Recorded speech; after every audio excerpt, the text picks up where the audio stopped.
Le projet Simandou est situé à environ 540 km au sud-est de la capitale guinéenne Conakry. Rio Tinto a débuté l'exploration de terrain en 1996 et a amené le projet au stade de préfaisabilité en ce moment. Il est prévu actuellement de transporter le minerai de fer de la concession minière de Simandou, indiqué ici en rouge, à un nouveau port devant être construit à environ 60 km au sud de Conakry. La concession minière de Simandou fait 110 km de long sur environ 7 km de large. Elle a été accordée à RTIO, Rio Tinto Iron Ore, en mars 2006. Un relevé aéromagnétique haute résolution révèle les roches les plus magnétiques, typiquement des formations ferrugineuses ou itabirites selon l'appellation technique.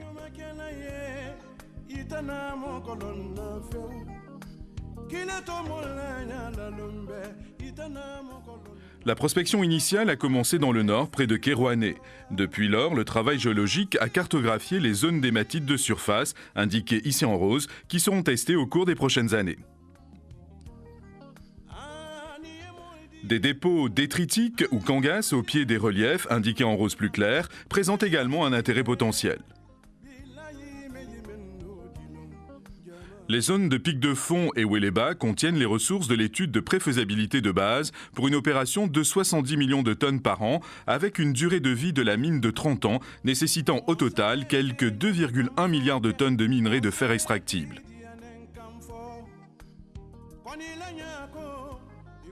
Nous pouvons voir les trous de forage existants avec l'hématite riche indiquée sous forme de surface filaire rouge.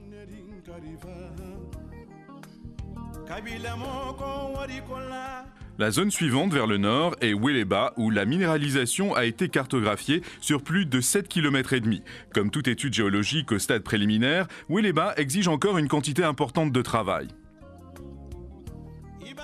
La proposition actuelle mettra Pic de Fond et Weleba au niveau d'études de préfaisabilité d'ici début 2008, nécessitant 8 machines de forage et plus de 150 personnes sur le site. Ceci montre les formes d'excavation finale, le concasseur principal de Weleba et le convoyeur de 4,5 km à la zone de chargement des trains d'une capacité de 35 millions de tonnes par an. La zone de chargement des trains pour le site de Pic de Fond sera alimentée par un convoyeur de 8 km.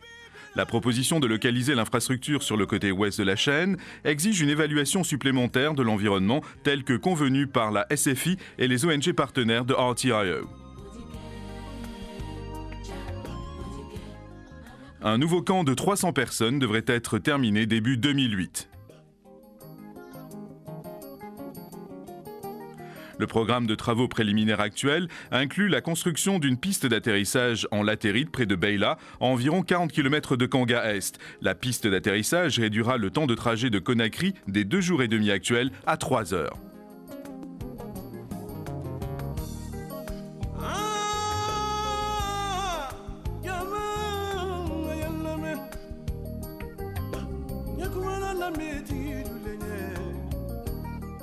Cette vue montre les emplacements possibles des principaux terrils et le reste de l'infrastructure minière prévue.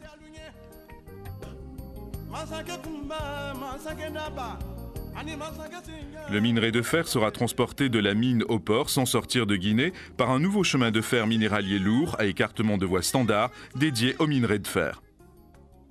Le trajet a été choisi pour minimiser les impacts sur l'environnement et éviter les centres de population. Les aspects des compensations, relocalisations, dérangements personnels et des facteurs environnementaux seront des points clés de l'étude de préfaisabilité.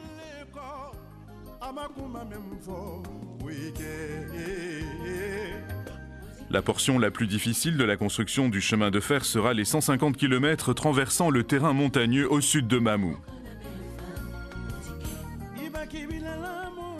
Le temps de trajet des trains est estimé à 36 heures pour livrer 70 millions de tonnes par an après une montée en cadence de 6 ans avec un démarrage de l'exploitation prévu actuellement pour fin 2013.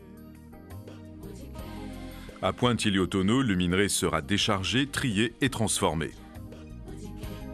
Un quai de service initial permettra l'importation anticipée d'équipements et de carburant pour la construction.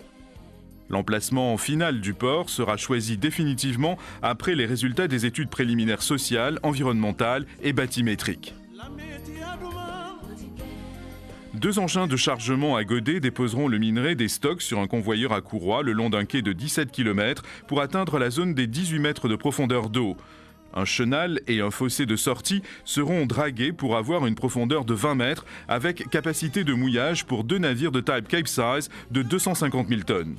RTIO étudiera la possibilité de développer un port multi-utilisateur au sein du projet dans le cadre de son engagement au développement régional durable en Guinée.